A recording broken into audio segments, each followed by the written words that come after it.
see. All right. Good evening, everybody. I didn't realize I had my mic silenced there for a second.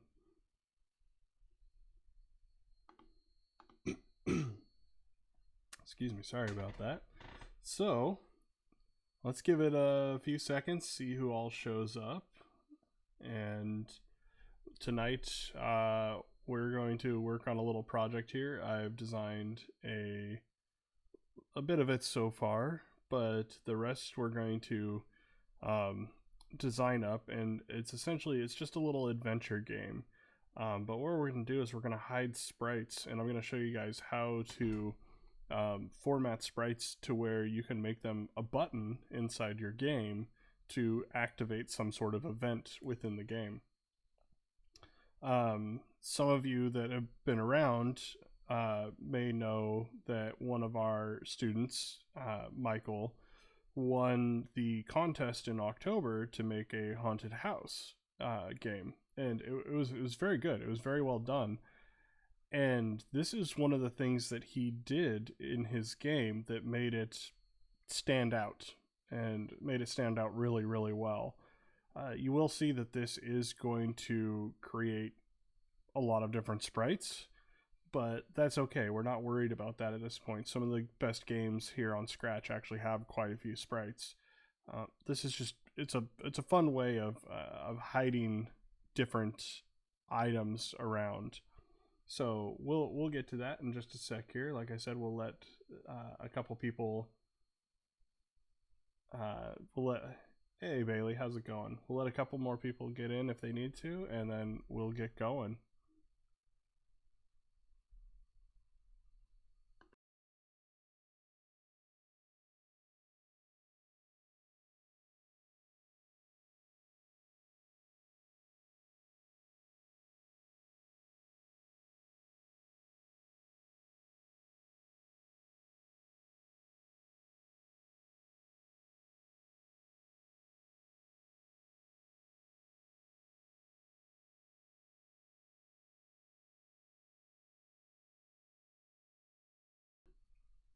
For those of you that are already here, if you want to get started, what you do is we're going to go to Scratch, and up in the search bar, type in future of code, just like that, no spaces. Hit return or enter. And then the one you're looking for, it's going to say Star Destroyer Adventure. And it'll say template at the end there. It doesn't quite show it until you click on it, but you're looking for Star Destroyer Adventure template.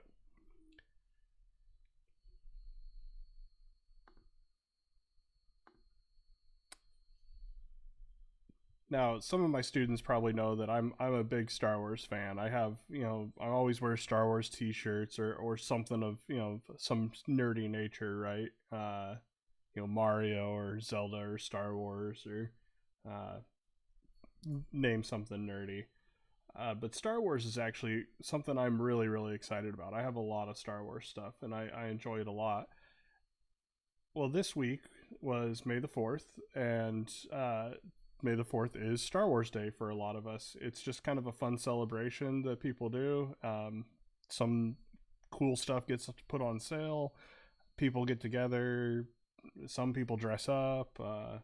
And just kind of we all have fun and like to chat with each other and be part of a big group. So today this game is going to be Star Wars themed. Sorry if you don't like Star Wars, but that's what it is. And once again, if you need to get to this, you'll go to the search bar, future of code, hit enter or return, whatever your key says there, and then it's called Star Destroyer Adventure.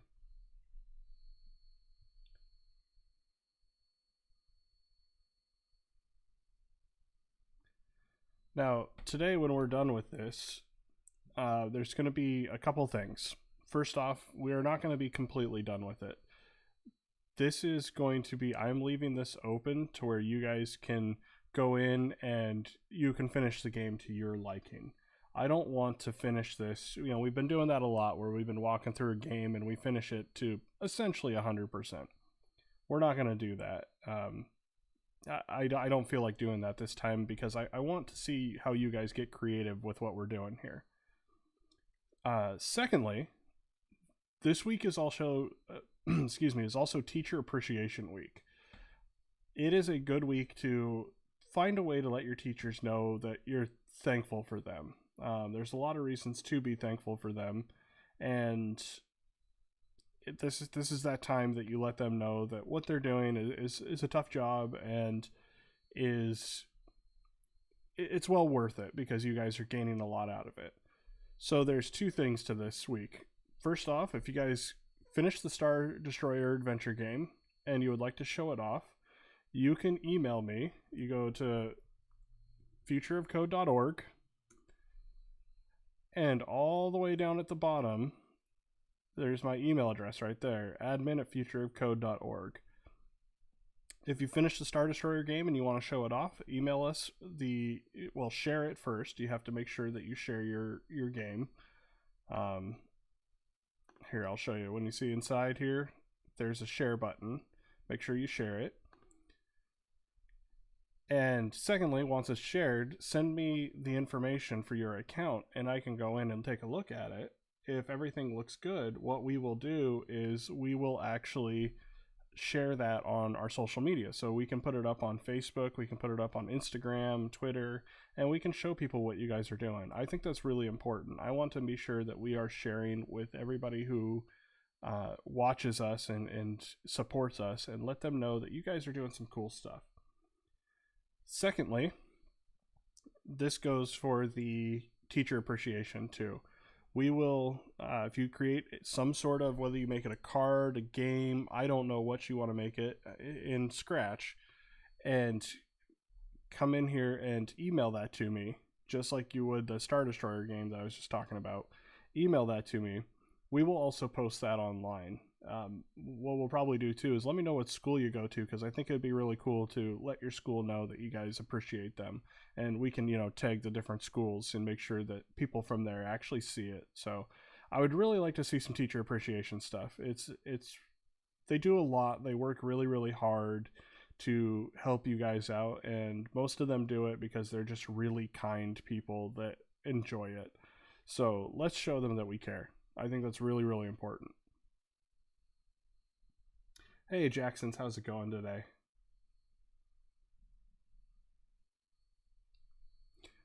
Alright, so let's get back to what we were doing here. So once again, I'll show you guys how to get here, just in case you missed it. Future of Code in the search bar on Scratch. Click enter or return. And then we're looking at the Star Destroyer adventure game. So go ahead and click on that. And then see inside, and it's not going to have it for me, but make sure you click remix. And the remix button should show up right on the edge here as well on the front page. So remix this to your account. That way any changes you make will save to your account. I would do this. Scratch has been acting really funny both today and yesterday. Today, nobody could log in. For some reason it went down and logins weren't working. Yesterday it kept kicking me out and wouldn't save. So we're going to try to do this lesson today, but if Scratch acts up, we might have to cut it short and continue it next week. I hate to do that, but also Tuesdays, we're still open Tuesdays. Direct message us on Twitter, on Instagram, on Facebook, or just email me directly at admin@futureofcode.org. Let me know you want to be part of our Zoom class, and we will get you a Zoom code, and we will get you a link, and that way you can join us on Tuesdays. You can ask questions, we can talk about what you've been working on, or we can just hang out. Why not? All right, so let's get started here. You'll notice, let's go through what we have here. Once again, no code. I never give you guys any code, right? But we have a couple sprites here. The first sprite we have is Droid. I'm going to point out the two droids. They're going to show up in the background here. One's a little bit farther away, so he's a little bit tinier. So we have two droids. We have a blaster. So we're going to find the blaster at some point. And then we have thermal detonators. I threw it, and so it's way off in the distance there. But thermal detonators are kind of like grenades in Star Wars land. And then the last thing we have is just a blaster bolt. I just made a red dot. It's just so you could see something when you fire the blaster. And then this is the important part. This is the adventure part that we're getting at. The adventure is actually using the backdrops here. We're going to work our way through the different stages. So we have stage 1 here, which is a corridor. We have stage 2, which is another corridor, and you'll see it has a door here and a little access panel. You'll notice that stage 2 door, if we show that, will cover that spot quite nicely. We have stage 3, which is it is part of the, oops, let's get rid of that. Sorry about that.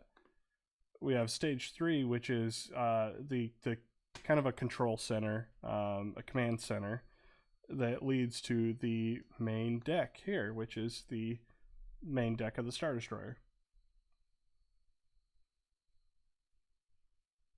Yours is in a different language? What is in a different language? I wonder if that's a bug with what's been going on with Scratch, because Scratch has been acting really funny today and yesterday. So go ahead and answer me on that. I'll keep an eye on the chat here. We'll keep going. Okay. So this is where we're going to start. We're going to start on stage 1. So if you click on stage off to the right hand side here, then go to backdrops. Make sure that stage 1 is highlighted. Okay. Now in stage 1 here, I'm going to zoom in, and this is something that I actually created on purpose, but I took a couple of these cargo boxes here and I put them in Photoshop with this image, and I put the cargo boxes in this image and saved it off. This is one of the things we want to talk about here. So let's say I want to make these cargo boxes an interaction, but they're not a sprite. They're part of the backdrop. And this is a problem that we have in this situation is when I click on any of these, it's not gonna, if I'm in the game, when I click on them, if I come over here, it's not gonna do anything. Not only that, but I want to make this a adventure game where we click to move. So when I click down the corridor here, it's going to move me to the next stage, which will be farther down the corridor with the actual door.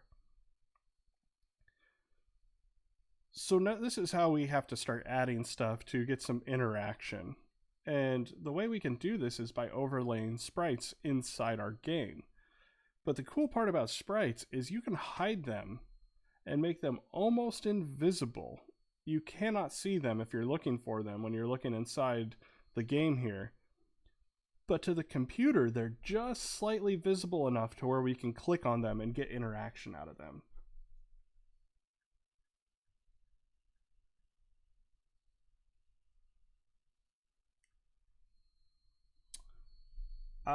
Bailey, I'm here. I'll just type to you here.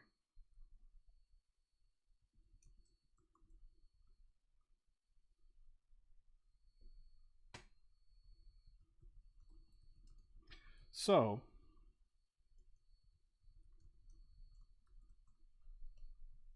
okay, so let's see. We're going to start, like I said, on this very first stage here. And we are going to try to, like I said, we're going to try to set these up so where we get items out of the crate. And what we're going to do is we're going to set one crate up to where it has a blaster in it. And then we're going to set another crate up to where it has, thank you, Megan. Megan's in here. I'm glad she's helping out. We're going to have this other crate here to where it has thermal detonators in it. And we're going to have two. And that's what we have here is we're going to keep track of blasters and we're going to keep track of our thermal detonators. That way when you get to the end, you only have two thermal detonators to use. Only two grenades, essentially. So, let's get working on this. First thing I want to do is I'm going to put my main code inside Blaster. Blaster kind of represents us. It represents the player. So this is where I want to put my main code. And one of the things that I've mentioned in the last couple of videos that we need to get used to is we need to get used to making initializer functions. So when our game starts, this is where we start resetting things. The problem you see here is if I keep pressing the green flag button, my blaster always says 1. My thermal detonator says 0. So already I know that this is a problem. And I'll give you a hint because we're just going to make this up front. When we get to stage 2, there's also going to be a panel, and the panel, you will hack the panel, and that will open the door for us. So we have 3 different variables in here: blaster, panel hacked, and thermal detonators. We need to reset all of those when we start the game. So let's click my blocks, and then we'll click make a block. And we're going to call this init for initializer. And we're going to press OK, and it's going to define init. And then we're going to go to events and grab when green flag is clicked. And yes, and thank you, Miss Megan, for helping out. It sounds like, I hope that fixed it, Bailey. I'm glad Miss Megan knew what you were saying, because I was trying to figure it out. It's hard to do both at once. Okay, when green flag is clicked, when we start it, this is when we want to run our initializer. It's the first thing we want to do. We want to reset all of these. So let's go to variables, and let's grab set 3 times and drag it into our init. And then we're going to change these to blaster, which one is already blaster. Then we're going to change it to panel hacked, and then we're going to change it to thermal detonators. So we only have 3 variables in this adventure right now. We're just going to update these all at the very beginning and just make sure that our game is set to 0. This is just a hint I'm giving you guys. As you're designing your own game, you will figure out what you need to reset to 0. Maybe, someone has 100 seconds to complete this adventure, so you might have another variable that you would reset to 100 that it would count down. It's all up to you. So I'm going to give you this hint right here. It's pretty cool. We're done with the initializer function. This is it. So the next thing we need to do with the blaster, I'm going to just keep starting at the blaster here, is we only want to show the blaster if we've collected it. Not only that, but we have this goofy thing here that, watch this, if I change backdrops, the backdrop is correct here, here, and here. It looks like my arm, comes out from under the screen, right? But if I go to stage 1, it's not in the right spot. So that's a problem too. We need to fix that. And that's just because I use different images that were different sizes. But it's kind of part of the game that we're making here, because I don't design these images. I'm using somebody else's, thankfully someone from some Star Wars fan that's created them, or LucasArts. So I kind of got to do with what I have. There's not a lot of interior shots of a Star Destroyer. So that's okay, not a big deal, but we need to change it. So that's the first thing I want to do, is I want to fix where this is right here. Not only that, but we also have to fix that the blaster can be shown before we even collect it. And I'm going to just press when green flag is clicked, and it'll reset everything to 0, which is great. Let's make sure that we have our blaster chosen. You'll see the icon up here in the top corner. And we're going to keep going down the when green flag is clicked. The first thing we're going to need is a forever loop. And the reason being is we want to always check, do we have our blaster? Maybe later on during the game, maybe you guys make something to where you can lose your blaster. Maybe after 10 shots, your blaster goes dead. And you would lose your blaster and you'd have to find another one. We want to always check and know, should we have our blaster? So that's the first thing we're going to do. Do we need our blaster? And there's 2 options for this. Yes, we have our blaster, or no, we don't. Which is, if we've watched some of the other videos, a binary, right? It's true or false. So with this, we have the if, then, else statement. This is what we're going to drag in here. And we're going to say, if we have our blaster, then we're going to show it. Otherwise, or else, we're going to hide it. So the first thing we need to do is collect some variables and some operators. So let's go to variables. And we're going to grab the pill that says blaster. Then let's go to operators, and we're going to grab the equal sign. Now again, this blaster right here, where it says 0, it can be, the way I'm going to set it up is it'll be 1 or 0. 0 is we don't have a blaster, 1 is we do have a blaster. So all we have to do is check to see if blaster is set to 1. So we're going to drag blaster into the first spot on the equal section there. And then on the second section, we're going to set that to 1. Once we have this, we'll drag it into the if-then statement. So it says if our blaster is equal to 1, meaning if we found it, then we will show it. Otherwise, we will hide it. And we're going to show and hide really, really easy. We're just going to use looks. So let's go into looks, and we're going to grab the show and hide. So if blaster is equal to 1, then show it. Otherwise, hide it. Now, I don't want to drag this in just yet. We're going to build this all up in a second, and then we'll test it in a few here. We're going to build the second if-else that I was talking about. And the second if-else statement is built off these backdrops. So if I'm on backdrop 1, I need to change my position to be a little bit lower. If I'm on backdrop 2, 3, or 4, then I can actually have the position where it is right now. So this isn't too bad. This is another if-else statement. Even though we have 4 different stages, 3 of those stages can be at the same spot. Only 1 of those stages is at a different spot. So when we're on stage 1 or backdrop 1, sorry, I call them stages because they are stages in our game. They're backdrops in Scratch, to be more clear about what I'm talking about. So if I'm on the backdrop 1 here, let's make sure that blaster is chosen. I'm going to go back into control, and I'm going to grab another if then else. And I can actually drop this right below the other if then else. Now what we can do is we can actually say if we are on backdrop 1, then lower our blaster a little bit. Otherwise, raise our blaster up. Because 1 will fit into this first section, stage 2, 3, and 4 will fit into the second section. Now, if you decide that you want to add more stages, and you go in and do so, and they are also different sizes, you might have to make this if-then-else statement a little more intricate. But we can get to that, and you can ask me that on Tuesday, too. That's what those Tuesday classes are for on Zoom, is you can share your stuff with me, and I can help you out.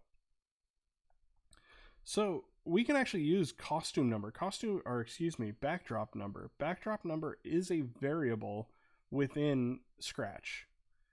And we're going to do it the same way we did blaster here. So the first thing we're going to do is go to operators, and we're going to grab an equals sign.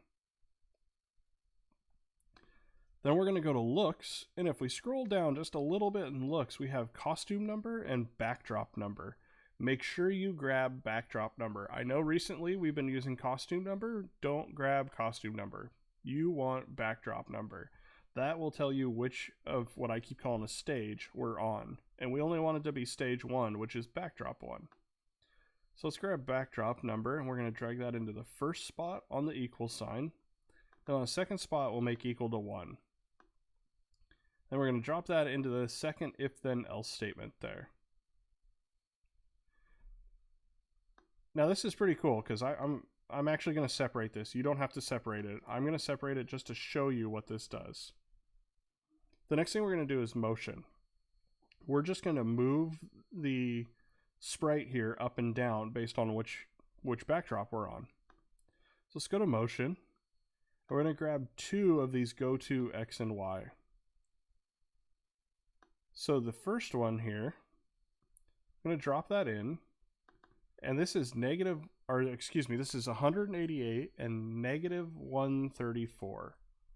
Now watch what this does. When I click on this, it's going to move my blaster down to be on the edge again. So there we go. It's right on the edge. So at 188 and negative 134, if we're on backdrop number 1, it moves it down. Now for the second one, we're going to still do 188 because we don't want to move it side to side. We only want to move it up and down. We're going to do 188, but the next one is going to be -107. And you're going to drop this into else. Now, watch what we do when I change the backdrop here. If I change it to 2 and come back to blaster and click on this again, it moves it back up. So we're going to make this do this all the time. So no matter which backdrop we're on or which stage we're on, it is going to move the blaster up and down. We're not going to have to think about it. So go ahead and attach that to the bottom here. And then we're going to drop this in the whole thing, these two if then else statements, we're going to drop them into the forever loop. Now we haven't found the blaster yet. We already reset it and said we haven't found the blaster. So you're going to see that the blaster is going to disappear. And this is going to happen when we press the green flag click button. Sure enough, it disappeared. Okay. Well, to finish testing this, let's go back. I'm going to go back to stage 1 or backdrop 1.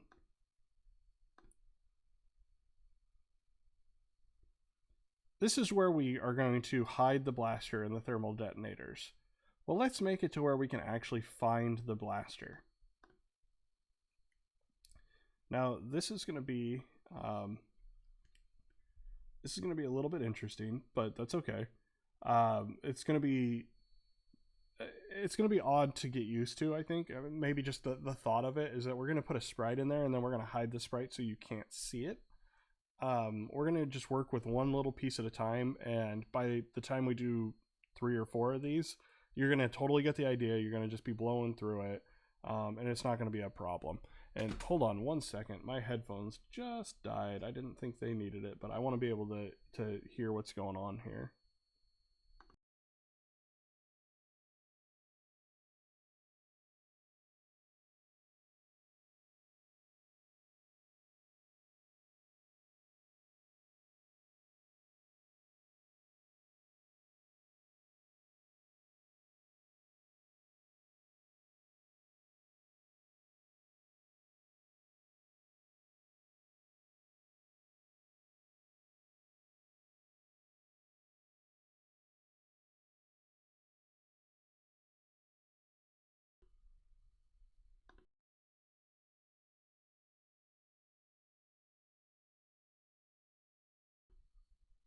Okay, hopefully the mic on these other headphones aren't going to be picking anything up.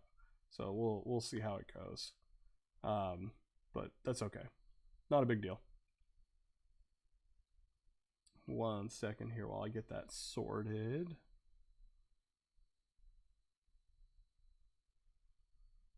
Can you guys still hear me good? I want to make sure it didn't interrupt anything.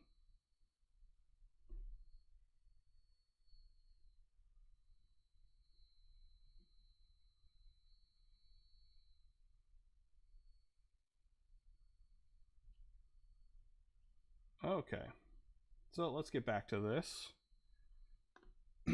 Sorry about that, guys. Kind of goofy, but it happens. Okay, now what we're going to do is let me look at my notes here, but I think in my notes I made the left box, the one where we hide the blaster. And hold on, I'm going to put these are still noise canceling at the very least, so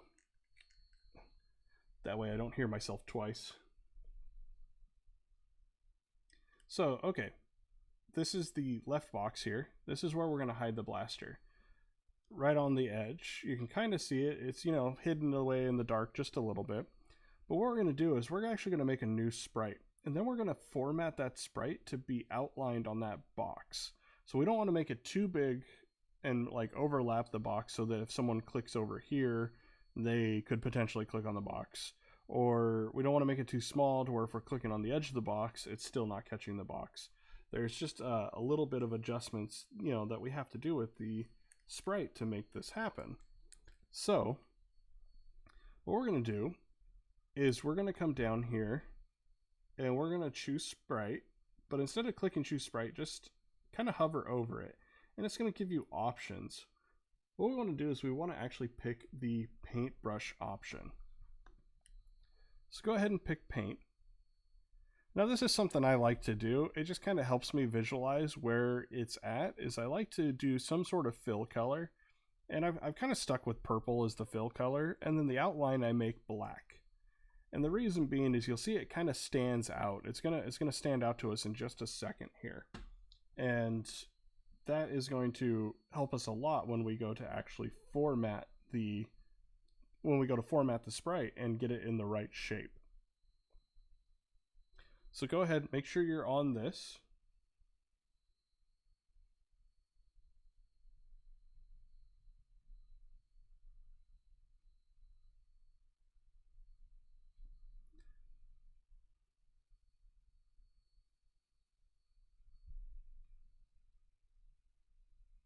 Okay, so what we're going to do is we're going to come down here and we're going to grab this rectangle tool. And this rectangle tool, we're not going to make it very big. We're just going to make kind of a small square. And then drag that square. You'll see that there's a blue arrow in the center. Drag that square to where that blue arrow and the arrow in the background line up. You'll kind of see it snaps into place. Like if I get it close, it drags it the rest of the way for me. That's called snapping. You want to make sure this is nice and centered, and zoom in just a little bit on it. Now you'll see that it put it in our stage as well. Take it in our stage and drag it over the top of where we want it to be, which is on this box on the left-hand side. Now what we're going to do is there's two arrows at the top here of our costume designer. We're going to click on the arrow on the right hand side. It's called reshape. If you hover for just a second, it'll say reshape. What this does is it allows us to actually change this by dragging these points. Now one thing you'll notice, and we're going to use this, is if I click on one of these lines, it actually adds another point in there for me that I can drag around. So we're going to use this. We're going to use these corners, and then we're going to add extra points on it to drag it and make it different shapes, to where the box here, this square box, will actually more match the box shape that we have here, which is not a square. It's a goofy looking shape. So let's go ahead and let's start dragging this around. Oops, I made another point there. I want to grab this point in the corner, and you kind of have to drag it slowly. Just make small adjustments. And then I'm going to add a point here, and I'm going to try to drag these around. I made too many. If you make too many, just click on the point and you can hit the delete button and it'll take care of it. So go ahead and kind of mess with this for a second and try to make this the shape of the box that's down there. And you can see I'm kind of starting to get there. It doesn't need to be perfect, it just needs to be close. So see how I'm kind of picking corners here. I'm making little corners and picking corners to try to reshape this thing just a little bit at a time. Oops, I made too many dots there. So you can see this kind of ends up being a weird shape. Kind of a little blob that we make, but now this blob that we made covers this perfectly. We can't see that container anymore. And again, you guys, you know, this might take a little bit of, it might be a little bit of a challenge to get this right the first time. That's okay. We're going to do this a couple more times because we're going to make a shape over this box here. Then we're going to make a shape over the doorway. We're going to keep using this, and we're going to try to manipulate it just a little bit at a time to where we can walk through these stages. So we're going to do stage 1 first, and then we'll move on. So now that I have this box here, I'm going to go back to the code, and I'm going to start writing some code for this. First off, I have the box placed where I want it to be. And this is the first thing I want to do. I want to make sure I grab this so it remembers, so the computer remembers where it's at. I'm going to go to motion and grab go to X and Y, and that's at -173 and -79 is where my box is placed. I want to make sure that I keep that right there, because if I start to move that around, it's going to become a headache to get it back into the right place or reshape it properly. And then I'm going to have to, make sure that, I collect new numbers. If, maybe it was, at +100, 100, that's up in the top corner here. I don't want it to be there. So make sure that you grab a go to X and Y and make sure that the numbers down here in our sprite match the numbers in the go-to X and Y. And then I'm going to relabel this sprite, and I'm going to relabel this box left, just so I know which one it is, because when we get a few more on here, just seeing like a blob of purple, you're not going to know which one it is. So if you need to go in and change some code, it's going to get ugly. So let's make sure we're naming things correctly.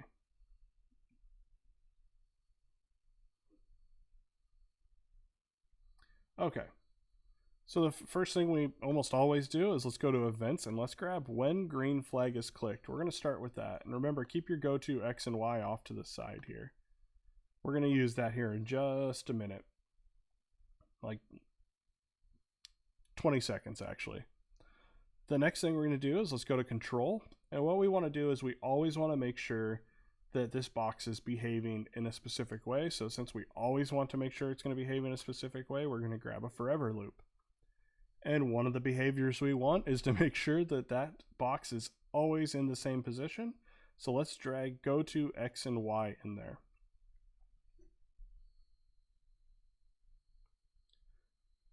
So another thing we want to do, and this is kind of goofy, but there's what's called layers when we put sprites in here. So one sprite can actually end up behind another sprite. And if that happens, it makes it harder to click on the sprite that's in the background. So, you know, it's like putting, stacking plates one on top of the other. When you try to grab a plate in the middle, it's really hard to grab a plate in the middle. When you try to put something on the plate in the middle, it's impossible. That's the same with clicking, is we want to make sure that we're always clicking on something that's on top. It's the closest to us. And so what we have to do is we have to go to looks, and inside looks, there's a specific block in here. This actually says go to front layer. So that means we're going to take that, we're going to drop it right below our go to X and Y. And that means that it's always going to be trying to bring this sprite to the front. It's going to bring it as far forward as it can. And that way that it will never end up behind something that we want to click on, or when we want to click on it. So nothing will be interfering with this box. Now, this may not be the case if you want to add like bad guys in here or something. Maybe you want to be able to click on the box after you defeated the bad guy, and the bad guy's blocking it. Maybe you gotta, like click to the side of the bad guy if you want to get into the box. Then you wouldn't use the go to front layer because it would always say that the box was in front of the bad guy, but if the bad guy's standing in front of the box, that's not true. So there's different things with this that you have to manipulate based on, based on how your game is intended to be played. So okay, the next thing we're going to do is we want this to only show up when we're on this stage. So this is stage 1 or backdrop 1. So what we're going to do is we're going to say if we're on backdrop 1, we're going to make sure this shows up.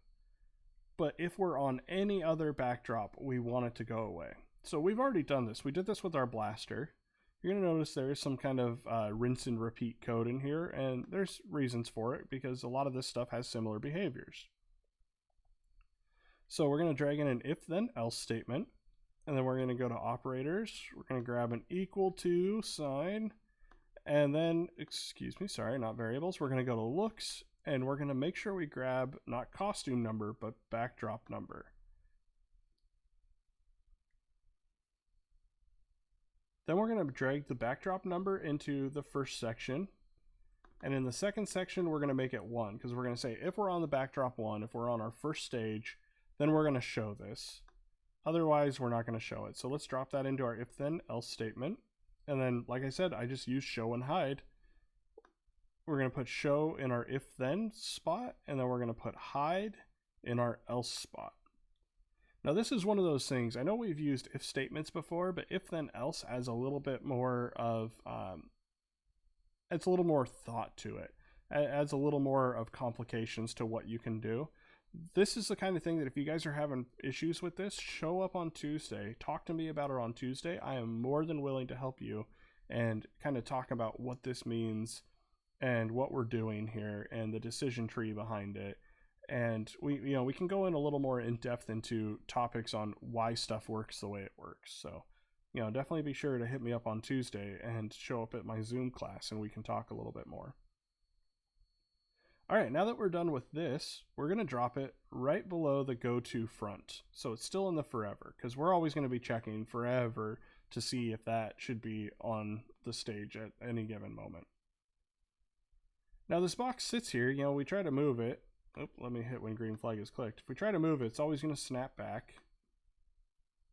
And it is clickable now, but it's not doing anything. We're not increasing our blaster. So let's go to control.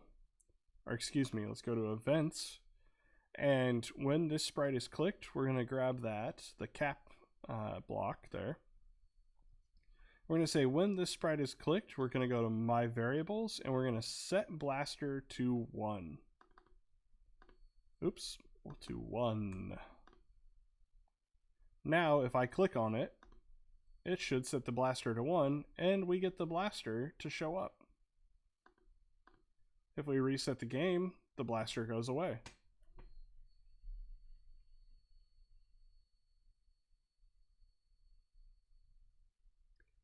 Gonna give you guys a second here. You know, please feel free to communicate through chat if you guys are having any issues. You know, I'm more than happy to help. That's what I'm here for.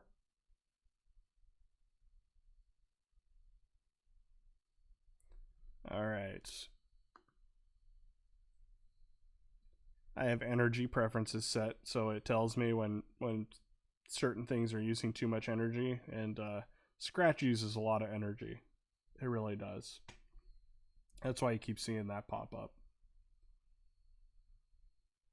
Okay, so now that we have this way, this is great. It works, you know, it sets our blaster to 1. That means we pick up a blaster and we can use it.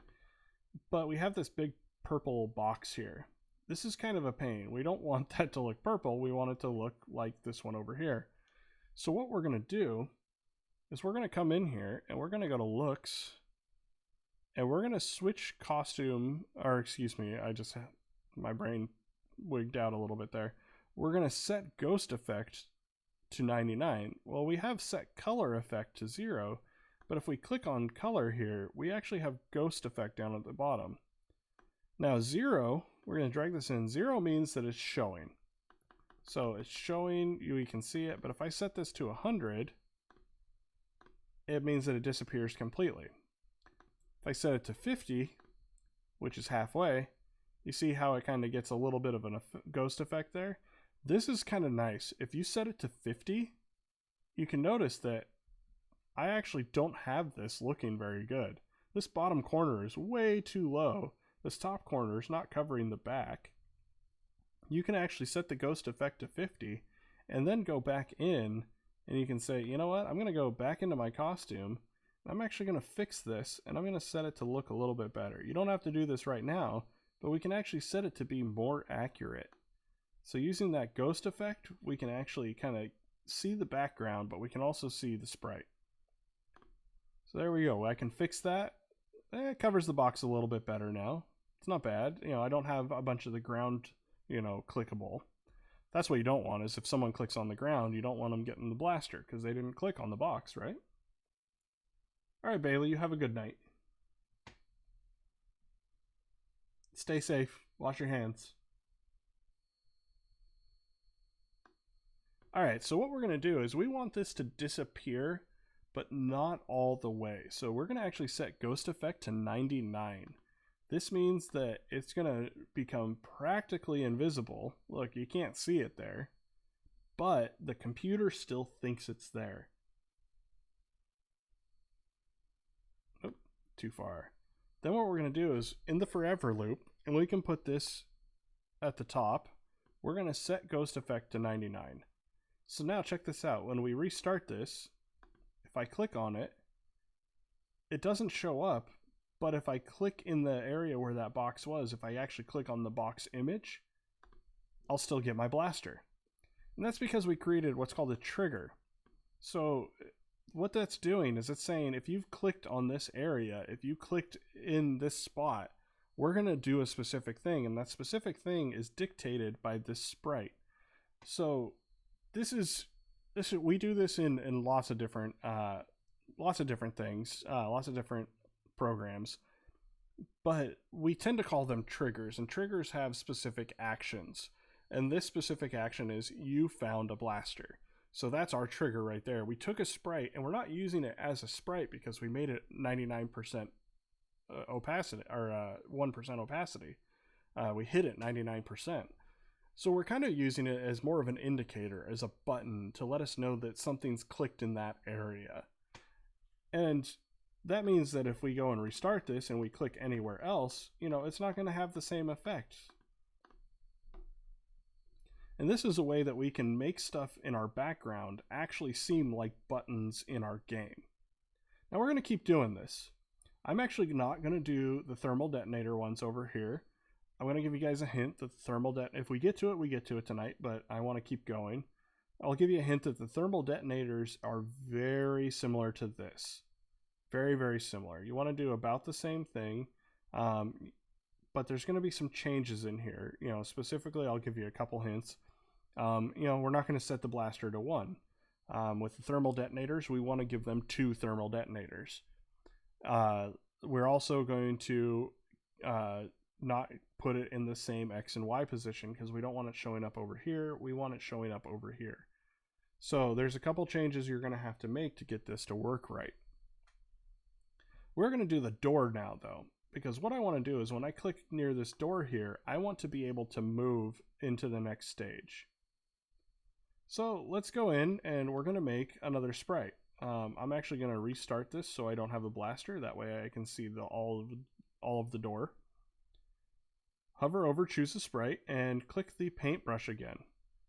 So this is the same thing. I'm going to go down to the rectangle button. I'm going to make a small rectangle. Once I have that, or square, either way, make sure that that's centered by lining up the blue cross with the black cross there. And then place that square in your stage here where you want it to be. And I'm going to put it right kind of near the center. Now let's go back to code and actually let's grab our ghost, set ghost effect to 0. And I'm going to change this to 50 and then just click on it.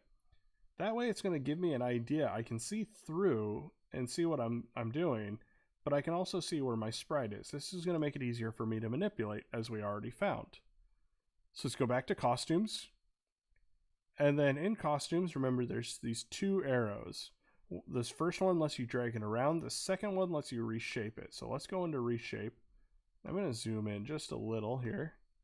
Click on the box, and then let's drag these corners around and maybe even add a couple new spots to where we can reshape this and make it look good. So I'm going to line up the corners with the corners of the door up at the top there, and then I'm going to line up the corners on the bottom with the corners of the door on the bottom, and then I'm going to add a point on this side and kind of move that into position.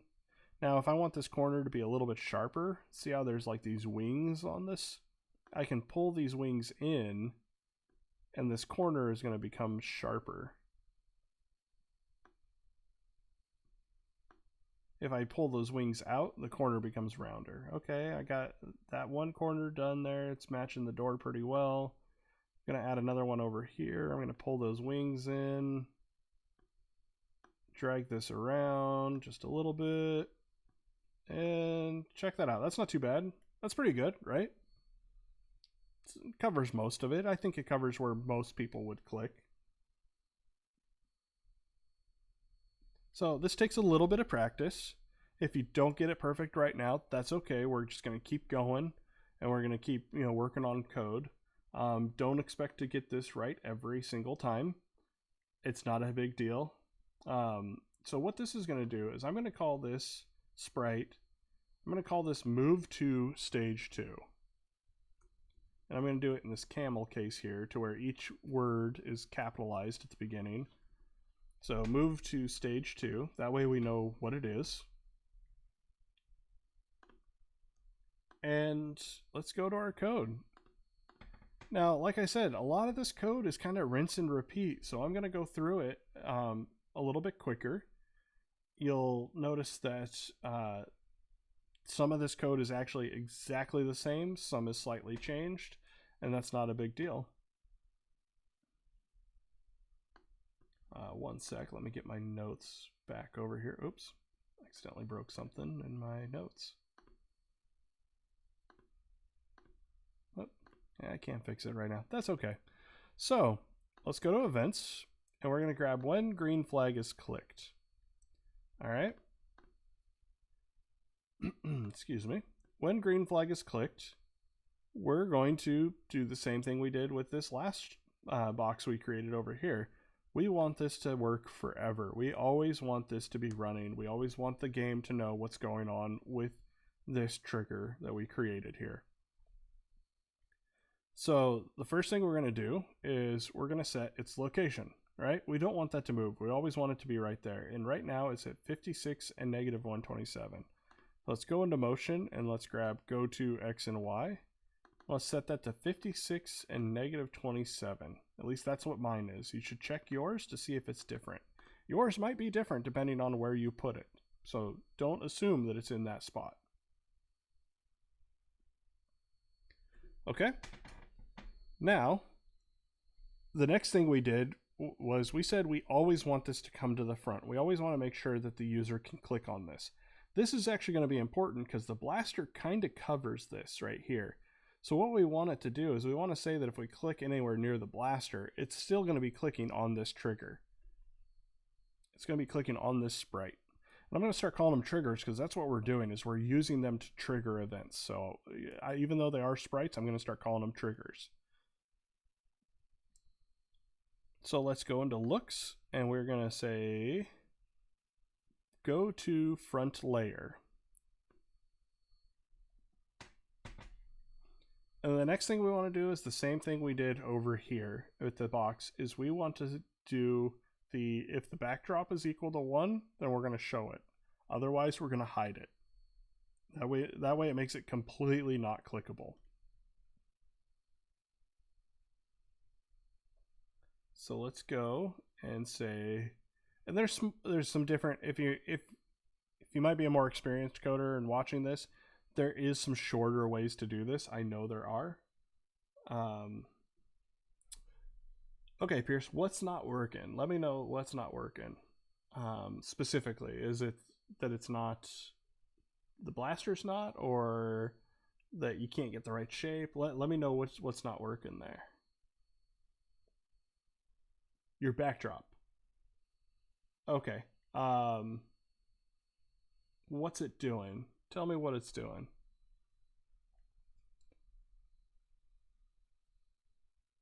And I noticed that you said that, and I'm hearing myself say it, so I don't know if you heard it quicker than I did, but that's okay. Okay, so what we're going to do is we're going to check to see if our backdrop is equal to number 1. If our backdrop is not number 1, then we're going to hide it. Otherwise, we're going to show it.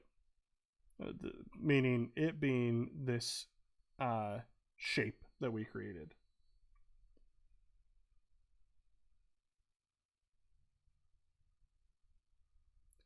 Okay, so let's go to control. The backdrop's not showing itself. Okay, that's a good it's actually a good thing to talk about. So if the backdrop's not showing up, meaning that like maybe this stage 1 here isn't showing properly, what you need to do is click on stage and then go to backdrops and check to see that you're still on backdrop 1 here. Otherwise, you might be on one of these here. I don't think you can hide a backdrop. Oh no, you can hide a backdrop. So if you set, that's one of the things to check in your backdrop here. So look up at the top corner. If you weren't on the box left when we set ghost effect, if you weren't on your box, but you were instead in backdrop, watch this. I can actually put a ghost effect on my backdrop too. And I can make that look like it disappears. So make sure there's no ghost effect on it. So set ghost effect to 0 and click on that and see if that makes that backdrop come back to you. That's actually that's a really good point. One of the things because we're working with a lot of different stuff here, we're working with backdrops, we're working with different sprites, we're creating triggers. One of the things that's key to this is make sure to watch up in this top corner here and make sure that we're always on the right thing when we're putting code in. The not the backdrop, the purple thing's not showing up. Okay, that's good too. That might actually be the same problem. Set your ghost effect to 50 and then click on this button here and see if that brings that back to you. This ghost effect it's interesting to work with because we want it to disappear in the end, but to work with it and get it set up is a little challenging. That's the whole point of this one is getting it to the right spot is not as easy as one might think. It's about finesse and doing things in the right order. If we do them in the wrong order, it can really make it goofy. If you're still unable to see it at 50%, change it back to 0 and then click on this ghost effect again. Make sure you click on it and highlights like it does there. It turns yellow around the edges and see if we can get it to come all the way back. It's tough too, because once you start getting down to like 80%, it'll almost disappear. You can still kind of see a purple haze there, but it almost disappears. So that's why it's kind of difficult to work with. It can be a little bit goofy. So don't feel bad. I've seen people mess up on this all the time. It's not that easy. Okay, so I'm going to keep going on the code here.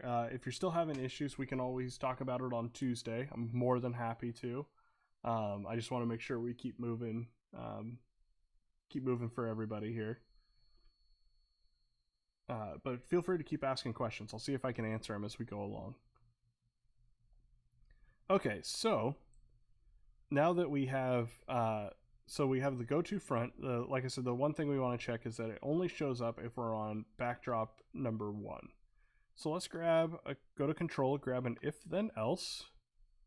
And then since we're comparing numbers again, go to operators and click equal to, or drag in equal to 1. And then we're going to check our backdrop number again. We're going to grab everything else out of looks. So let's check our backdrop number. And we're going to put the backdrop number in the first spot here. And we're going to set that equal to 1. So we're going to check to see is backdrop number equal to 1. And we'll drag that into our if then else statement. And then if it's equal to 1, we're going to show it. Otherwise, we're going to hide it. So now we'll just drag in show and we'll drag in hide. Again, there are other ways to do all this that are a little bit shorter in regards to code, but we're doing this a long way for a reason, just so we can kind of get used to some things here. So we're going to take this if statement, we're going to drag it right below the go to front layer.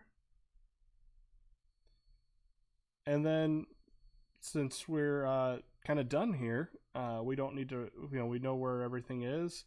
We can test this and make sure that it comes back.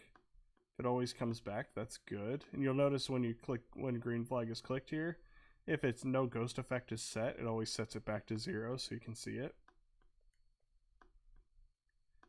So it's snapping back to the position it should be in. So now that I know it's working, let's go ahead and we're going to set our ghost effect to 99 and let's drag this into our forever loop. And now it should disappear.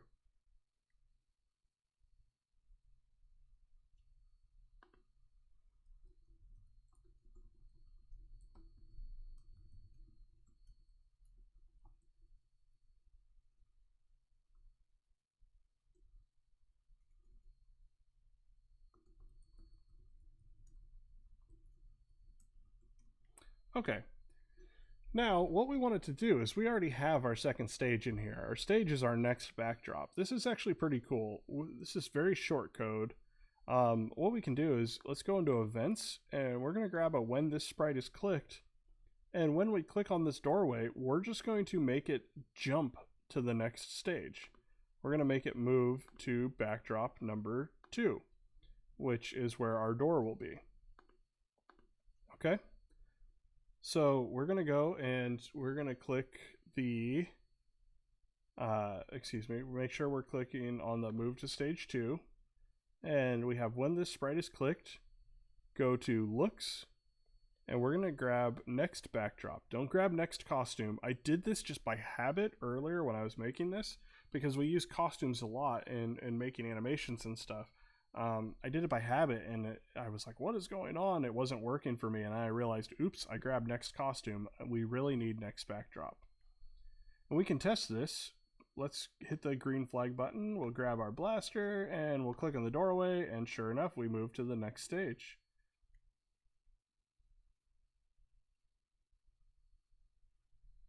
Oh, and sorry, Pierce. Autocorrect. I don't know why PYRE is what it autocorrected to.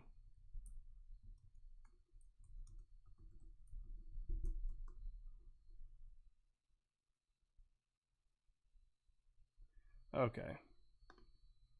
I just tried typing Pierce again and it changed it to PYRE again, Pyre again. I don't know. It's finicky. Gotta love autocorrect. It's kind of a jerk. Okay. So here we're gonna have just two things. We don't really have a lot of function in here. What we have is we have a control panel right here that we're gonna create a trigger over, and then we have a doorway. Now I can actually go in here and show the doorway, and this is what it's going to look like when we first show up here. So it bothers me that when we first show up here, it's still, that doorway's still hidden. So I want to make sure the doorway is shown. And we're going to do this two different ways. One, the doorway, there's two conditions in which the doorway needs to be there. One, we have to be on backdrop number 2 for the doorway to be shown. And 2, the panel has to be hacked. So we're actually going to do this in a kind of a fun way. And I just said earlier that there's different ways to actually make this a little bit easier and less code. And this is, I'm going to show you how we do that to make a button. So what we're going to do is how we made the triggers. What we're going to do is we're going to use this doorway that I made here as a trigger to enter into the next room. But it's not going to be a trigger, it's not going to act as a trigger if that panel hasn't been hacked. So the first thing we're going to do is actually we're going to hack that panel. We're going to make it to where we hack that. This is one of the challenges I'm going to put out to you guys. I'm going to make this code right now to where we're going to essentially do the same code that we've been doing. So when you click on it, it's just going to change the variable of hacked from 0 to 1. The challenge for you guys is, and again, if you guys do this and let me know, I'll share this on social media so people can see the cool stuff you're doing, is when you click on this, make it a game. Make it to where the user actually has to do something to hack the panel. Maybe it's the card game we just made, and they have to match symbols. Instead of cards, it's symbols. Or maybe it's a snake game where you got to make the snake grow so large.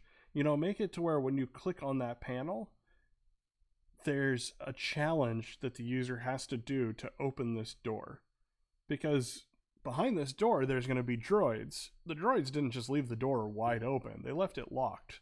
And we're saying we're hacking a panel, so you got to do something to make it challenging. You can't just say, oh, clicked on it, the door opened. That's not hacking a panel. So that's my challenge to you guys, is take this this trigger we're going to make and make it call a game. And then once the game is complete, once a person wins, then make it open the door. I have that for you guys. I think that you could do it. I think you guys are pretty creative enough to bring me some cool stuff too. I've seen some cool stuff from you guys. I know you can do it. So, okay, first off, let's make that sprite and that makes that trigger for us. So we're going to come down here. Once again, we're going to paint.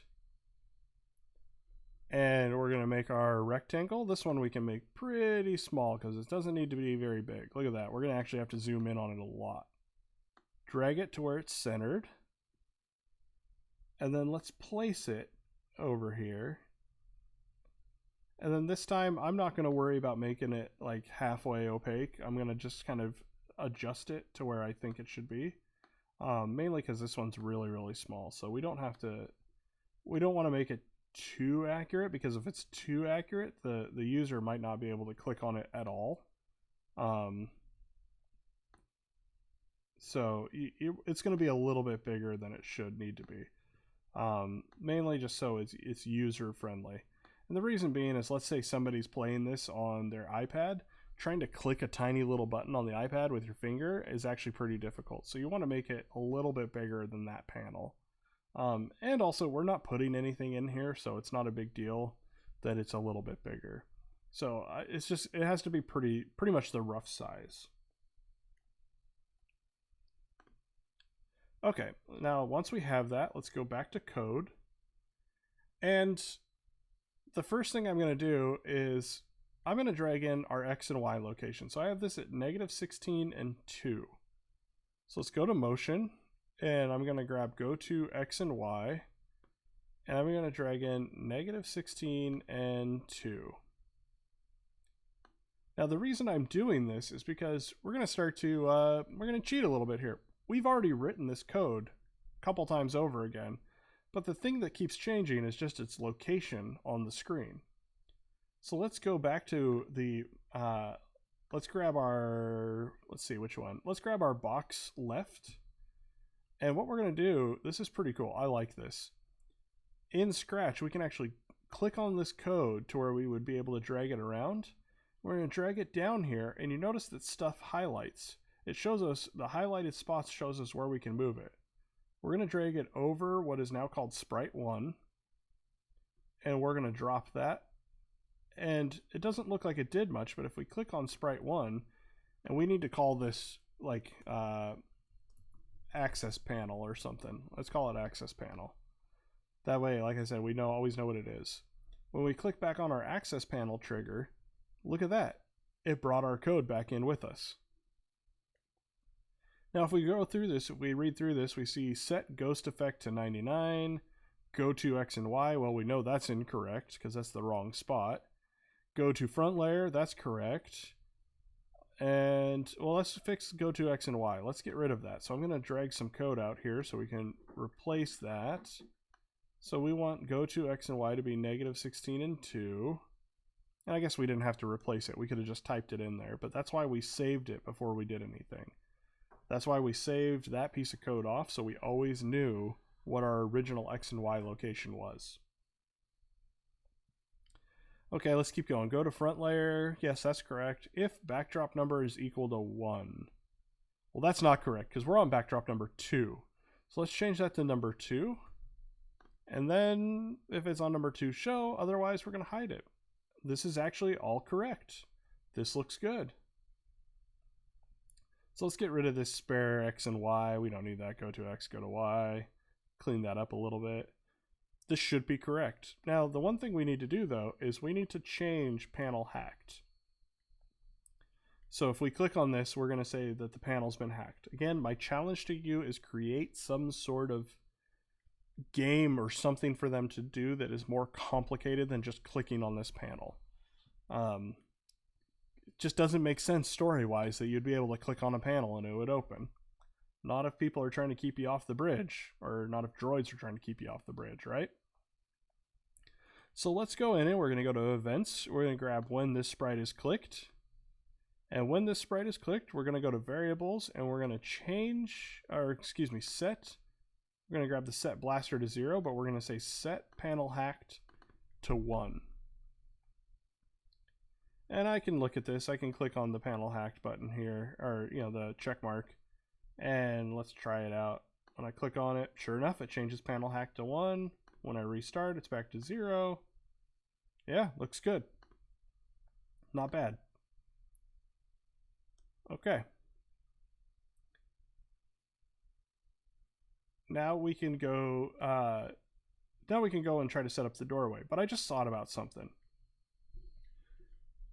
So let's say we are on stage 2 here, and we're about to break in here, and we're going to run into, in a minute, we're going to run into some droids.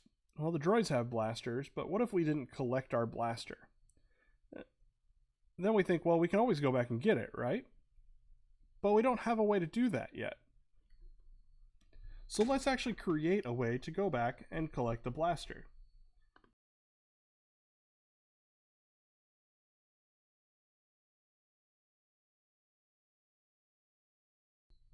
Excuse me there, my throat was getting a little bit dry.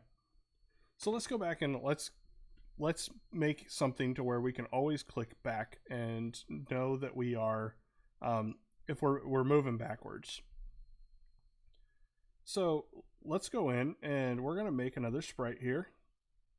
We're going to paint. And for this one, we're going to do a rectangle, but we're just going to leave it as a rectangle. And we're going to take this and we're going to move it down to the bottom here. And I'm going to make it big enough to where it kind of covers a little bit of the stage, just a tiny bit. But it's also going to cover the bottom section here, this white section. Oops, that might be a little too big. So you kind of got to manipulate this just a little bit.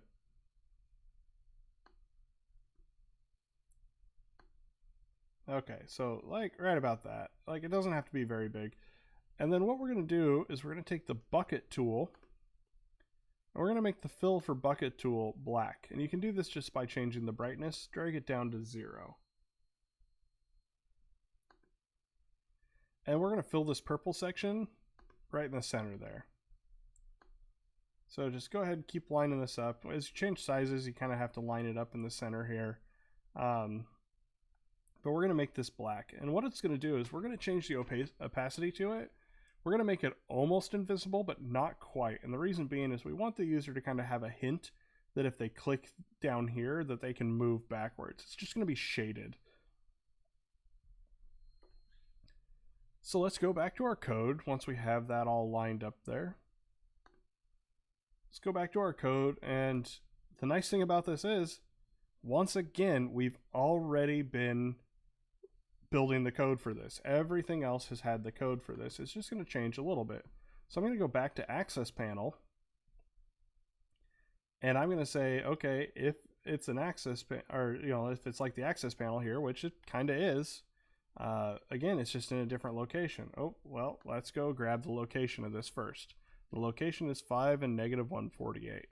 So let's go grab motion, go to X and Y, and make it 5 and -148. That way we can remember, right? It's always good to check your code before you kind of copy and paste it, because you can find things and be like, oh, I didn't save that yet. I should probably save it. So it's good lessons to learn, right?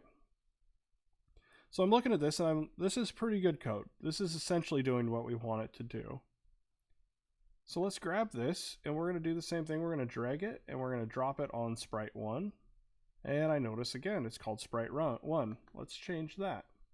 And I'm going to change this to Move Back. I'm going to call it a different name. That way we know what it is. This one's not going to be a big purple blob, so we kind of know it a little bit better, but we should still name them. If we're going to name other ones, we should name all of them. Okay. Now that we have this, we know that we need to change this go to XY, so let's make this match the one we saved. So I'm going to say mine was 5 and -148. Yours might be different. This is why we save it off, because all of us might have created something a little bit different. But this is interesting here. Let's keep reading through this. Set ghost effect to 99. Well, we don't want 99. I say we do, let's do 85. Let's see what that looks like.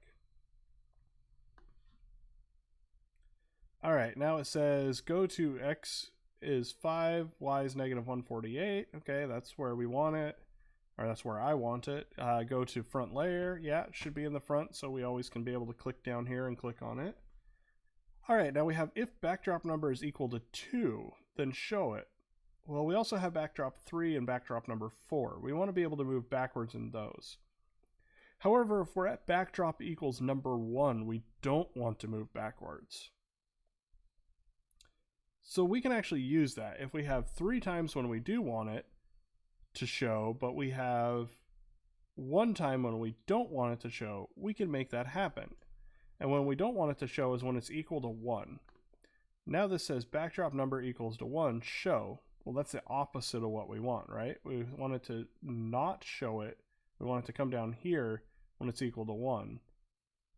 So let's just swap these around. We're going to say if it's equal to 1, hide it. Otherwise, we're going to show it. So let's go in and let's do this. If I click on it, oh, it's not doing anything yet, right? But it's showing it. Well, we need to make that trigger event. We need to make it do something once we click on it, because this is just controlling what it looks like, right? So we need to make it say, okay, yeah, let's drop back a little bit if we click on this. Well, we can actually switch our backdrop just like we can switch our costume. So we need to create a trigger for the click. So let's go to events and grab when this sprite is clicked. And then we're going to go to our looks. Now here's kind of the odd thing is we have switch backdrop to stage 1, 2, 3, or 4. Well, we can actually say, okay, switch back to stage 1 or switch back to stage 2, but then we have to know where we're at. Well, we can know where we're at because we have a backdrop number pill. This is our variable. It's our backdrop number. So what we can do is instead of telling it here, this is explicitly saying move to stage 1 or move to stage 2. It's not variability. There's no variability to it. It doesn't care where you're at. If you were on stage 4 and you press this and we said move to stage 1, it would run backwards through all the stages. But we don't want to do that. We want to move backwards gradually as if they were moving through each room. So we always want to make it whatever room we're in minus 1. We always want to move back 1. So we're going to take this backdrop number here, which tells us which room we're in. We're in room number 2. That is correct. And we're going to go to operators. And in operators, we're going to grab subtraction.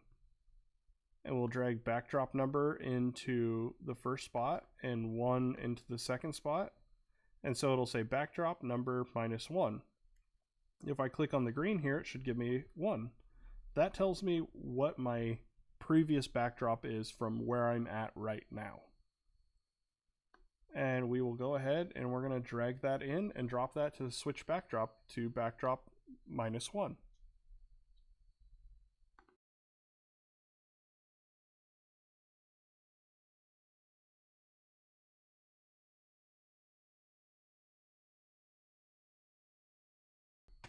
Okay.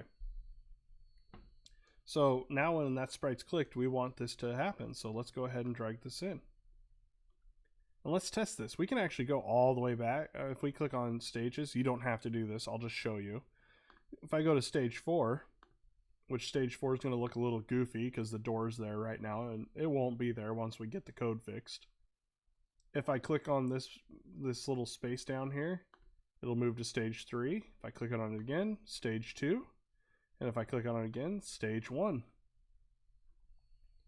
Okay, so we can move backwards and forwards. See, look, backwards and forwards through these stages here. But now we got this door. We have this annoying door standing in our way. Let's solve the door problem next. Now, like I said, for the door to be open, there's got to be two things. For the door to be closed, the backdrop has to be there.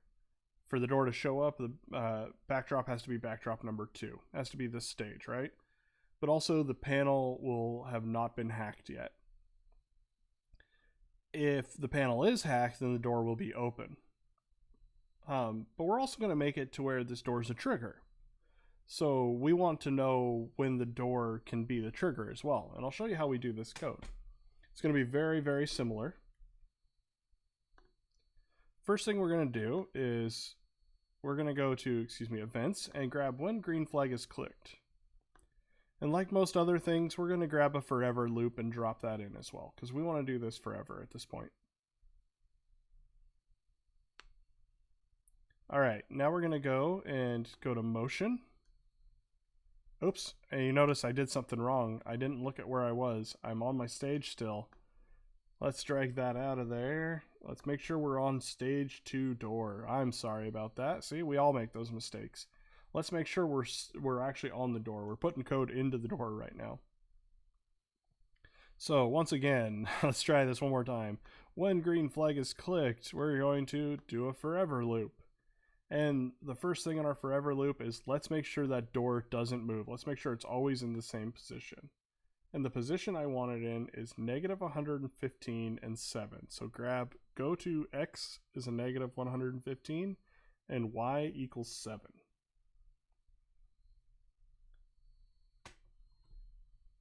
Now, with this, we're not going to actually show or hide the door because we're going to use the door as a trigger. We're going to either make sure the door is not opaque, or we're going to set its ghost effect to 99%. So it looks like the door is gone, but it's still there so we can click on it as a trigger. This is going to have, it's going to have two jobs. One is being interactive with the user, and the other one is interactive with the user as far as they're visually, and one is going to be interactive with the user as far as the click actions. So the two things we need to check two things first. So let's grab an if statement, this will need an if then else like everything else we've done. If then else, we're checking two things. We want to check one, is the backdrop number equal to 2? So let's go to looks. We're going to grab the backdrop number out of looks, that pill shape. And we want to know if our panel has been hacked. So let's go to variables and grab the pill panel hacked. Now we're going to need the operators for this since, these are both round and that's kind of that rupee shape. So since we're comparing two things, we're going to need an and. So let's grab and. This means that if one thing is true and the other thing is true, then we're going to do what's true. If either one of these are false, then we're going to do what's false. So both have to be true for us to go if in the then statement here. And then we need two equal signs. So let's grab two equal signs. We're going to need one for backdrop number and one for panel hacked. And so let's set up, now that we have these here, we need to know what order we need to put them in, but it's easier to know which order we put them in if we kind of build our if then else statement here. So let's do that. Let's go to looks and take set ghost effect to 0 and drag ghost effect in to both then and else sections. So we're going to say if something, then set ghost effect to 0. And the other one is going to be otherwise or else set ghost effect to 99. So this means that it shows up all the way. This means that it doesn't show up. Right? So ghost effect 0 is it shows up. Otherwise, it disappears. Almost disappears, right? It becomes our trigger.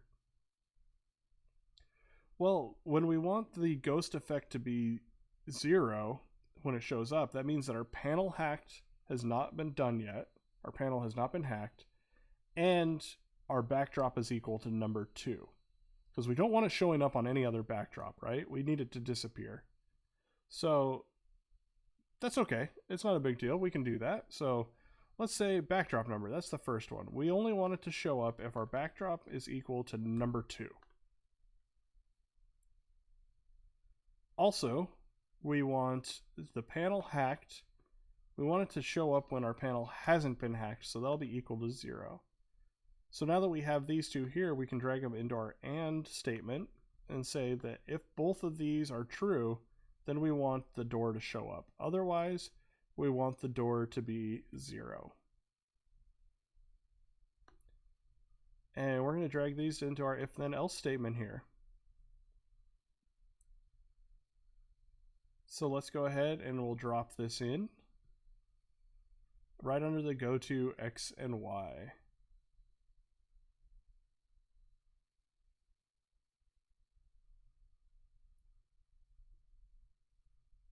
Now the next thing we want to do is if this door becomes a trigger, if it becomes 99% ghost effect, we need to be able to click on it and move on to the next stage, right?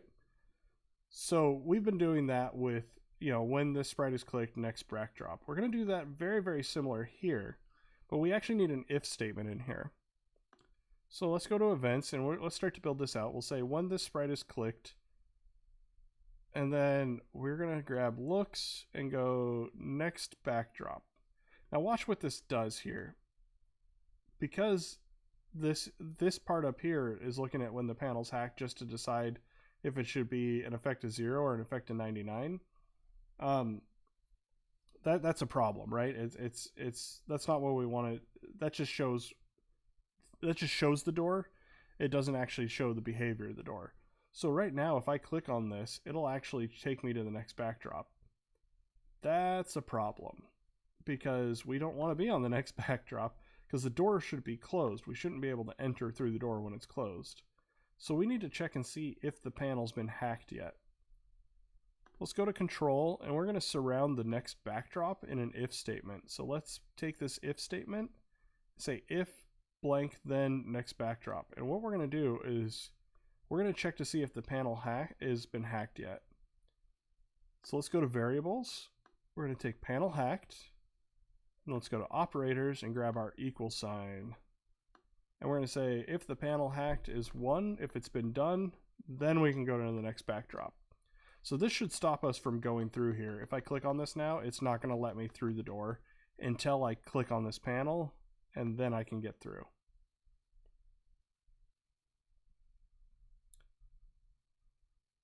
And the door is still there because we didn't reset this when green flag clicked. One thing you'll notice is we're not going back to the beginning when we set when green flag is clicked. So let's go down to our blaster here where we have our initializer. And let's go to looks. And we're going to say switch backdrop to, and we're going to say stage 1. We want to start at stage 1. Let's restart. Sure enough, there it is. Door opens for us. We can go in. There we go. Now we're on to stage 3.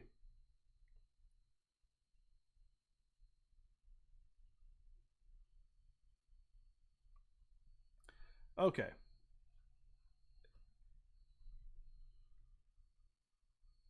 Now I'm going to show you how to get to stage 4, and then I'm going to give you the next challenge, which is doing the droid battle.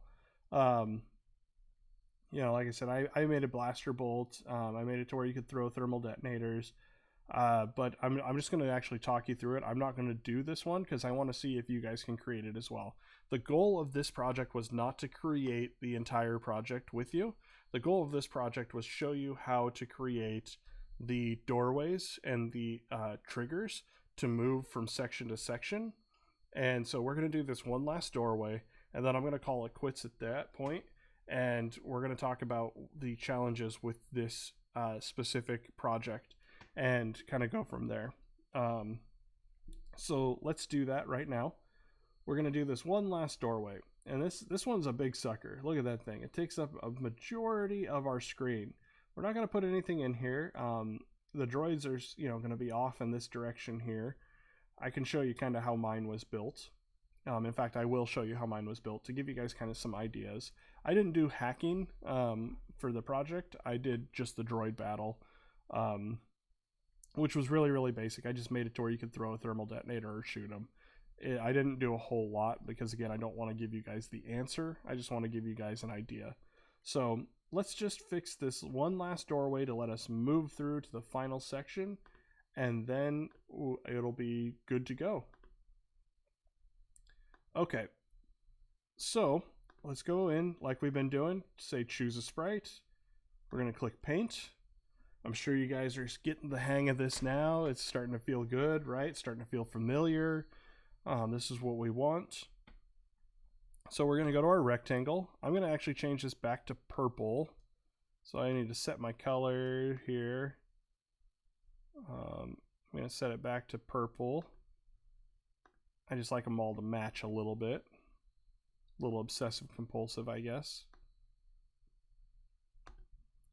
Alright, so let's make a rectangle, and then we're going to center it. And then we go up to our reshape tool. So I'm actually going to go into the code, and I am going to make this one. I'm going to go to the code and set ghost effect to 50%. this is a big piece that we're working with. I want to be able to line it up nice and tight around this doorway. So set ghost effect to 50% there. Then I'm going to come back and I'm going to start reshaping it. So let's drag my corners up here. Let's get our corners kind of about where they should be.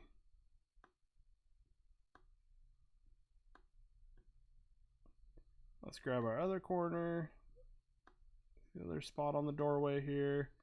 Bottom corners. See how I like to grab the corners first? See, I grab the four corners. That's the way to do it with the kind of, and some people might feel differently, and that's okay. I like to put the four corners where I think they should be. And then I go in and start adding these extra points to reshape it just a little bit. So there's going to reshape that side. And again, man, you could spend all day doing this. This is one of those things that gets almost a little bit addicting, trying to make things perfect, to where if the user clicks in what they think is the right spot, it would still move forward. You could spend all day doing this. Trust me. It gets, if you're obsessive compulsive like I can be, like this can be dangerous. All right, so let's go back to our code. First thing we're going to do, what we've always been doing, let's go to motion, and we are going to grab our go to X and Y, which mine would happen to be go to 1 and 10. Now, with this one, we can use the same code we've been using for these triggers, right? Let's go to, I'm just going to go to box left. I'm going to grab one. And I'm going to take the when green flag is clicked, and I'm going to drag it into our new area. And once again, it's named Sprite 1. I'm going to say move, I'm going to rename it move to stage 4. That way we know what it's for. Okay, now let's start reading through this. So we have set ghost effect to 99%. That's correct. That's what we want. Go to X is negative 173 to negative 79. That's wrong. We're going to set that. Mine was 1 and 10. Once again, yours may be different. We want it to go to front. Sure enough, we do. And if the backdrop number is equal to 1, show it. Otherwise, hide it. Well, that's not correct. We're on backdrop number 3. We're on stage 3. So let's change 1 to 3. And that should work. So let's get rid of our extra code here. We don't need that anymore.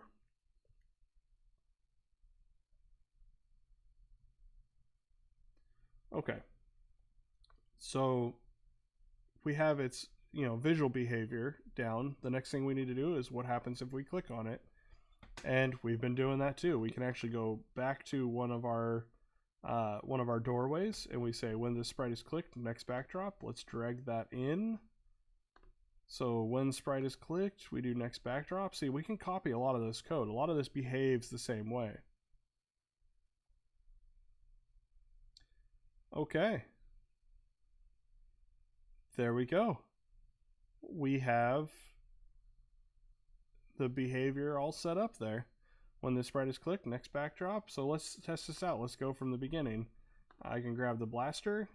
Once again, you guys have the challenge of setting up the thermal detonators here. When you click on that box, you should get 2 thermal detonators.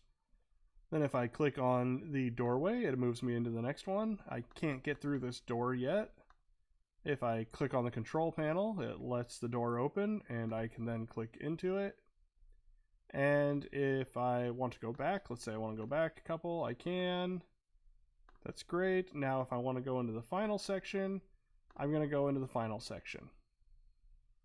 All right, now here's your next challenge. So we have 3 total challenges here. First challenge is put the thermal detonators in the box. The next challenge is when you come over here, the control panel, make it difficult. Not really difficult, just make it easier than clicking on it. Put some sort of game or an actual difficulty to this adventure into it. We want to be able to hack it, right? Clicking on it is not hacking it. And what's really cool, this is a little so this image didn't have the control panel there when I found it, so I had to actually Photoshop the control panel in. And just a little kind of cool thing, this control panel is actually a picture of the control panels that you find at Disneyland in Star Wars Galaxy's Edge. So if you ever go to Galaxy's Edge and you take your phone with you, you can actually use your phone to hack these control panels in Galaxy's Edge, which is kind of why we want to be able to hack the control panel here, right? So then when we go through here and we go into the final section, this is the last challenge, is the droid battle. I'll show you what I made. It's not great. It was pretty basic. Actually, hold on. Let me do this here. I'm gonna just drag in this for you guys to look at here. So, and if this doesn't work, it's because I erased a couple pieces of code on accident today. Again, Scratch was acting really weird today. So, alright, so when I start mine, if I click on the box here, I find my blaster. If I have my thermal detonator set to 0, when I click on the box over here, I get 2 of them. I move forward, and like I said, this may not... Yeah. You're going to have to excuse me because, like I said, Scratch was acting super funny. Alright, if I click on the control panel, it opens. When I click to go through, I go through. And then one last time when I come up here, I make the droids show up. So I have one standing off in the background here, one standing a little bit up close. Now I have this made to where if I throw a thermal detonator, I throw a thermal detonator with D. If I press D and my mouse isn't over any of the droids, it won't throw it. But if I put my mouse over this droid, I throw the thermal detonator down there. If I put my mouse over this droid, I throw the thermal detonator there. So there's the thermal detonators, but you see, I threw 2, I lost them. They're gone. What would be kind of cool too is make a little explosion. Thermal detonators are supposed to be, they're supposed to blow up. I don't know if you've ever watched, like Clone Wars or anything. In Star Wars Clone Wars, they use thermal detonators a lot. Then to shoot, I set shoot to be S. You could set it to be spacebar or whatever. Shoot also won't work unless I am moused over one of these guys, but I can shoot at them. My laser is not very classy there. It looks like the laser's going to the side. Maybe you can make the gun point from side to side, make the blaster point from side to side. That'd be cool. There's lots of stuff to do to improve this. Like I said, I wanted to give you guys the opportunity to look at how to create triggers and move around inside games, and make games a little more interactive. But I want you to take this game, if you're interested, I want you to take this game and make it your own. Have some fun with it. Enjoy some stuff. If you want to add some more sprites, add more sprites. Do some cool stuff with it. If you are not interested in that, which is perfectly okay, one of the things I do want to encourage is make something for your teachers. It's Teacher Appreciation Week. Let us know what you made for your teacher. Let us know, maybe, email us. Go to futurecode.org. And on futurecode.org, you can, excuse me, let me find there we are. Go to futurecode.org at the bottom, email me there. Let me know, maybe who your teacher is. You can let me know that. You don't have to. You can let me know what your school is. We'll try to tag them in it. That way they get to see what you made too. We really want to share with everybody and let people know that you're still out there learning, you're still out having fun, and that you appreciate the people that have helped you get to where you are and know what you know. So, I definitely encourage that. Even if you do finish the Star Wars adventure, or I'm gonna Star Destroyer adventure because we're on a Star Destroyer, right? Do the teacher appreciation thing too. Trust me. I as someone who's out here teaching you guys, it really does. It means a lot to us when you guys say thank you. And it doesn't have to be big thank yous. It can be something small. We just appreciate it. Because, and I'm not even a real teacher. I'm a computer scientist, right? The real teachers do a lot harder work than I do. So, let them know that you appreciate them. It would be really good. one day you're going to grow up and you're going to realize that there's some really cool teachers in your life and that you should have said thank you more. Trust me on that. I think we all feel that way. Just don't let the time pass you by when you should be doing it. And, be sure you say thank you now, because you guys are, everybody I work with here, you guys are all really smart. So let's thank the people that made you really smart. So if there's no questions tonight, I'll leave this running for just a few minutes if you guys have any questions. Tuesday, let's do the Zoom class on Tuesday. I'm there for you guys. I'm happy to answer questions. We can work through this a little bit. You guys have challenges now. Let's do your challenges. If you want to share with me your challenge on Tuesday, and then we can share it on social media, let's do that. We can make Tuesday whatever we want. It's kind of a day to just kind of bring the club atmosphere back into this. This has been a lot of class style atmosphere. Let's bring the club style atmosphere back, where we're kind of hanging out and talking about our code and what we can do with it, and just kind of trying to be creative. So let's do that. I'm really excited to see you guys. So it'll be nice to see your guys' faces again. It's been too long. So anyway, with that said, I am going to say good night to everybody. Like I said, I'll leave chat up for a few minutes if you guys have any questions. Go out, have fun, be safe, keep away from each other, wash your hands, and please stay healthy. And I will see you guys very soon.